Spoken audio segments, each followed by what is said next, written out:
नमस्कार। षड्यंत्र के चौथे भाग में आपका स्वागत है। पिछले भाग में हमने षड्यंत्र के क्षेत्रों का या ज़ोन्स के बारे में विस्तार से चर्चा की थी। इस बार हम षड्यंत्र के प्रमुख पात्रों के बारे में चर्चा करेंगे।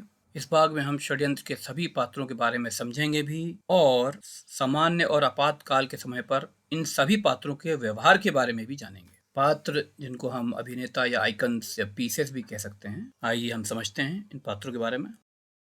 राजतंत्र की हम संरचना समझने का प्रयास करते हैं। सबसे ऊपर राजा और अर्थशास्त्री हैं। राजतंत्र में केवल राजा और अर्थशास्त्री विशेष अधिकारी होते हैं। सारे सामान्य अथवा विशेष अधिकारी सामान्य स्थिति में केवल एक कदम चल सकते हैं। इसलिए कोई भी अधिकारी हो, किसी भी टाइप का हो, वह नॉर्मल स्थिति में, सामान्य स्थिति में केवल एक कदम चल सकता है। परंतु कोई भी विशेष अधिकारी हो या सामान्य अधिकारी हो, यदि उसको शक्ति मिल जाती है, वह 2 या 2 से अधिक कदम चल सकता है और वो जितने भी कदम चलेगा वो अपने पद के अनुसार चल सकेगा शक्ति मिलने पर। राजा के अधिकारियों के बाद सामान्य अधिकारियों की संरचना समझते हैं।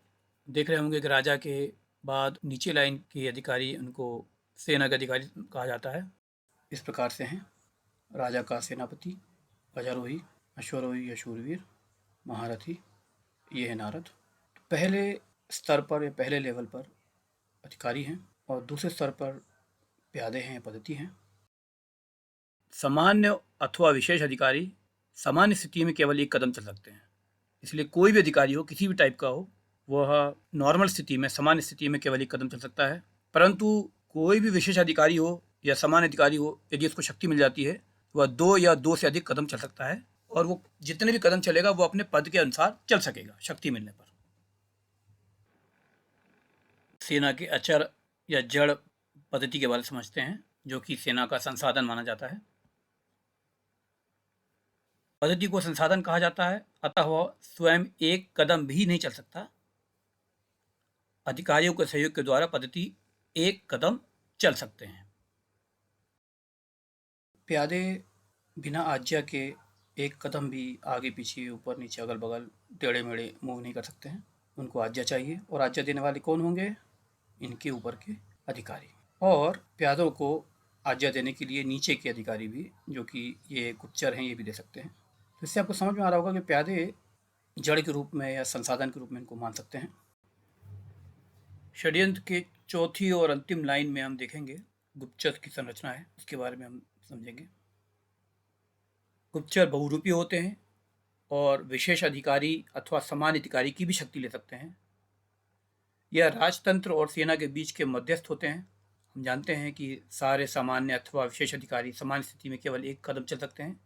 केवल शक्ति मिलने पर ही कोई अधिकारी 2 या 2 से अधिक कदम अपने पद के अनुसार चल सकते हैं।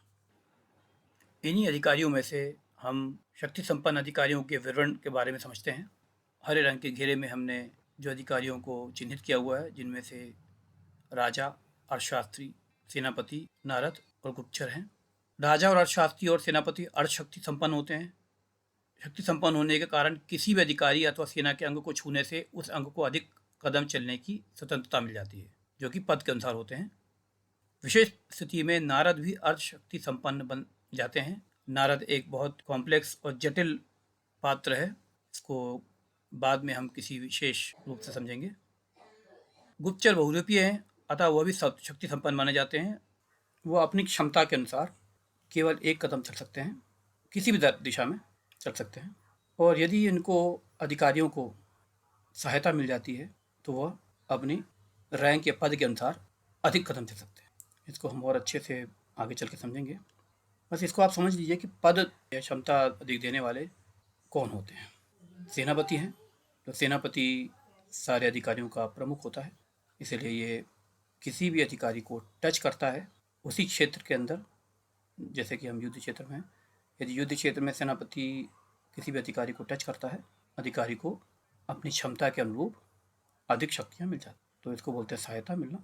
उसी प्रकार से चूँकि राजा भी है, राजा के नीचे ही सारे अधिकारी आ रहे हैं, तो राजा या अर्थशास्त्री भी यदि इन अधिकारियों के संपर्क में है, के टच में है उसी क्षेत्र में, तो वह भी उन अधिकारियों को की क्षमता को बढ़ा देता है और अधिकारी अपनी क्षमता के अनुरूप और भी कदम और भी मूव्स चल सकते हैं।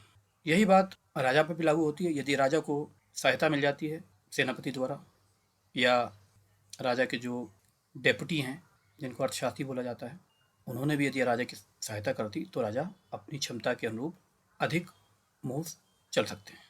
तो सहायता प्रदान करने का अधिकार राजा को है, अर्थशास्त्री को है, सेनापति को है और सारे के सारे गुप्तचर को है। हमने षड्यंत्र के प्रमुख पात्रों के बारे में चर्चा की है और हर पात्र के बारे में हम उनके लिए अलग से डेडिकेटेड अलग से वीडियोस बनाएंगे। धन्यवाद।